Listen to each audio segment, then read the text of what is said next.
Public service was a family tradition for the late George Herbert Walker Bush. The Massachusetts native first served the country in World War II and eventually became our 41st president. Reflections now from 3 people from the region with connections to President Bush, who was buried last week. Bruce Stebbins, a former Bush White House advisor who attended the funeral services in Washington, D.C., spoke first.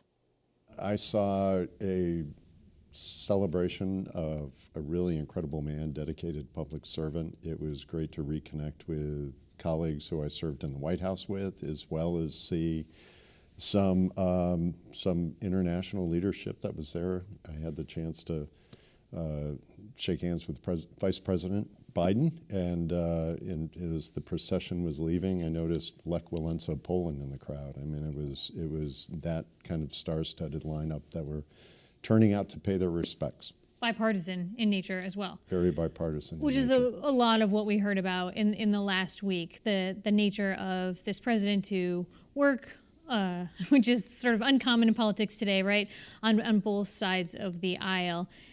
Mr. Sweeney, you worked, you knew his daughter, Dorothy, I believe, yes, right? Yep. And also you worked through the 1980 campaign, and where President Bush was at that point vying for president. Yeah, he lost that bid. He used to always say back in those days he was just an asterisk. And after the 80 campaign, when we went into the presidential campaign, Reagan-Bush, I ran Massachusetts with John Moffett, if you remember John. And the then vice president gave us a pin that was called the 1% Club.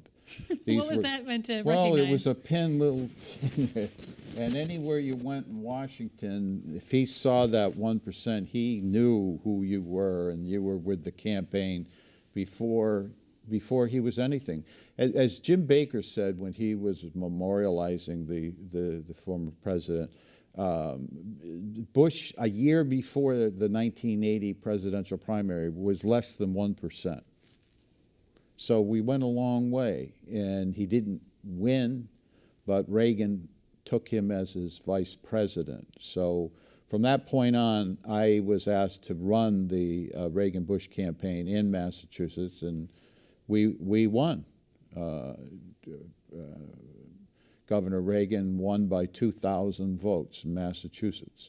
So I worked with the campaign when there was nothing. There was really no funds, and you went around and you set up teas for Mrs. Bush, and you got chambers of commerce to get a little luncheon together to bring in the then ambassador, as he was, to sit and talk to people. And inevitably, you'd get people that came out of the woodwork that said, I worked for him when he was at the CIA, or I worked for him, and they knew him. I went to school with him. I played baseball with him. And the number of people that touched his life was just amazing. So it was a thrill for me. I was a young 22-year-old nothing, and just hard work and dedication. You know, we did an awful lot in this area of the state, working with Andy Cardin, Ron Kaufman, Paul Cellucci, Leon Lombardi. All of those people are successful, and it was a great thrill. And Tony, you were in Kennebunkport very soon after the president passed away. You decided to drive up there. What did you experience there? It was amazing to me because in Kennebunkport in Maine, folks are generally quiet. They don't say a lot. They had all been neighborly with these great neighbors, George and Barbara Bush. It was just, an accepted thing that, hey, they may stop into this restaurant or pop over here to watch a baseball game, or they may show up at a fundraiser for the hospital. And folks were very protective of them. And that was initially what was happening in the beginning in Kennebunkport. And I kind of felt like a bit of an interloper. We just happened to have a house there. And I got asked by a few people, would you introduce us, by media, would you introduce us to the folks at the general store? Because otherwise you're not getting in, they right? weren't, they're still, it's as if they were both still there, George and being protective, folks just saying, God bless them, but no, I won't talk to you. So we helped with a little bit of that to open up and get some conversations going. And there were stunning stories that were coming out. Oh yeah, he was over here, and gosh, he stopped one day and helped us to work on a playscape. Wait a minute. The president or former president, as former president, he stopped and helped with the playscape.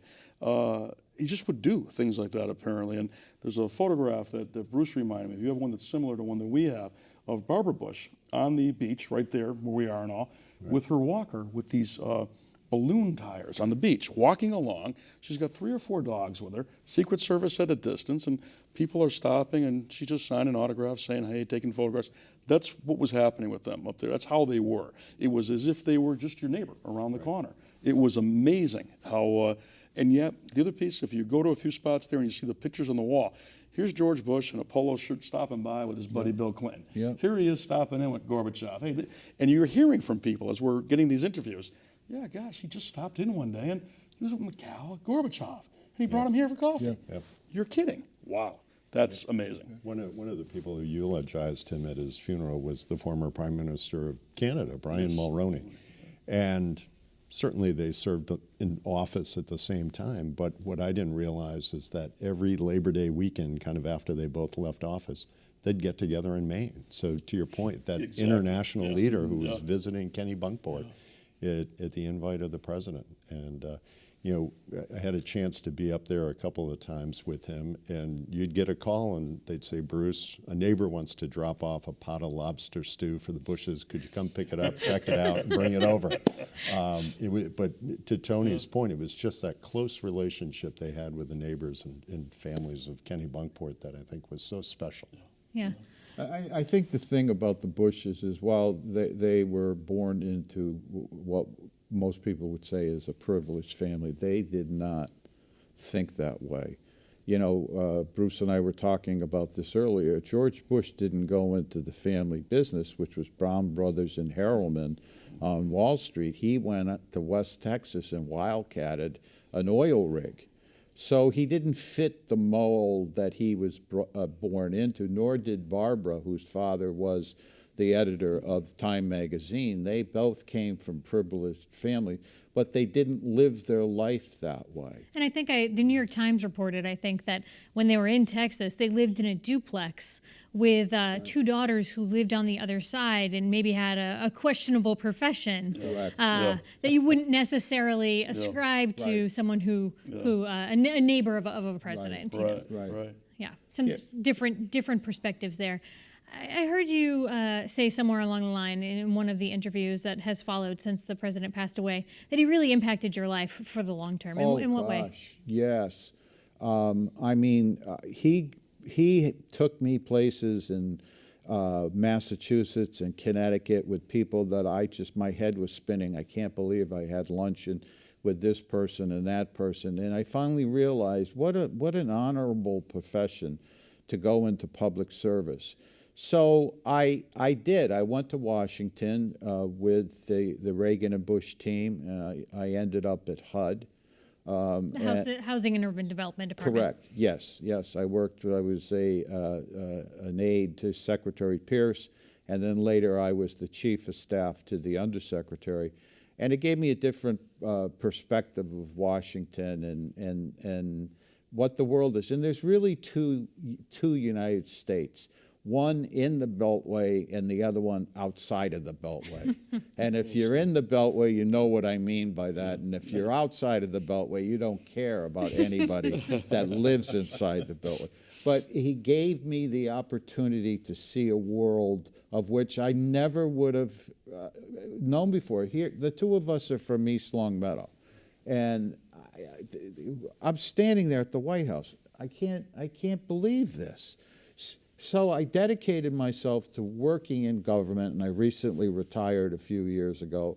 I was the head of the U.S. Small Business Administration in Connecticut for about 15 years. So it was because of him and his life of taking jobs. And, you know, the story is that Richard Nixon asked Mr. Bush to be the chairman of the Republican National Committee, and he didn't want to do it. But he did it because the president asked. And that was during Watergate. And George Bush was not involved in Watergate. He wasn't affected by that at all. And that's testament to the fact that the man had friends on both sides of the aisle, but he was very astute, extremely astute. And as I always said, there were no flies in Mrs. Bush. Bruce, you left the White House in '91, I think the day that Desert Storm started. Yes. What do you think that President Bush's legacy will be? Well, I think they, and obviously there's a lot said about that just within the last week. I think they'll certainly look at kind of everything he has done post-presidency, as Jimmy Carter and others have done, and that's been impressive. You continue to give back even though you've left office. I think they will look at his record of accomplishments in that short one term. The fall of the Berlin Wall, the American Disabilities Act that we talked about, forging relationships and taking on this incredible threat in the Middle East and doing it with this unbelievable alliance of other countries. I mean, something that maybe today we couldn't imagine.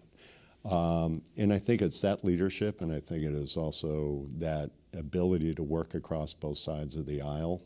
I think there's probably a clamor for that in today's political environment, but in just that level of humility that he brought to the office and really to everything he did. I mean, he treated us all like family.